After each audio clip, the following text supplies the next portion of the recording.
మీరు పిహెచ్డి కూడా చేశారు. సత్యభామ యొక్క క్యారెక్టర్ పరిణామ క్రమాలు, అది సాహిత్యంలో ఎలా, నాట్యంలోనూ సాహిత్యంలో ఏ రకంగా మారుతూ వస్తుందనే దాని మీద చేశారు కదండి.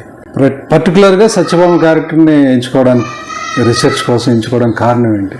అది ఒక జ్యువెల్ అండి. కూచిపూడిలోనే ఒక అంటే చూడమణి లాంటిది సత్యభామ. అంటే సత్యభామ అంటే కూచిపూడి అంటే సత్యభామ. అంటే మిగతావన్నీ ఎన్ని జ్యువెల్స్ ఉన్నా టాప్ మోస్ట్ జ్యువెల్ ఏంటంటే అది చూడమణి. అట్లాంటిది సత్యభామ. అంటే సత్యభామ గురించి అంటే ఎవరన్నా ఏదైనా చేయదలుచుకుంటే రెఫరెన్స్ నా పుస్తకం కావాలి అన్న కోరిక. అందుకని సత్యభామ పాత్ర ఉద్భవం, తర్వాత దాంట్లో ఉన్నటువంటి చాలామంది గొప్పవాళ్ళని కలిశానండి ఈ ఫీల్డ్ వర్క్లో.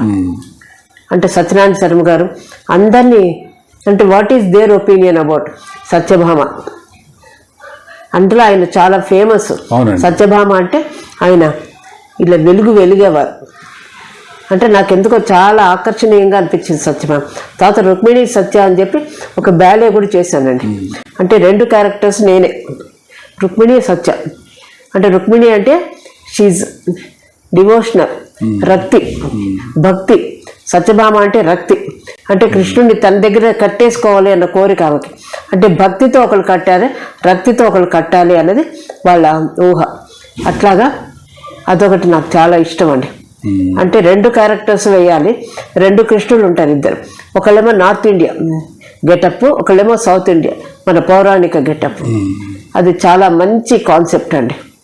చేసాం, అది 3 సార్లు చేసాం అండ్ చాలా మంచి పాత్రలు అవి 2.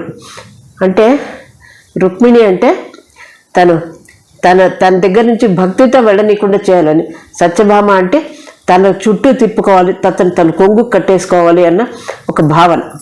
కానీ రెండిట్లో రుక్మిణే గెలుస్తుంది.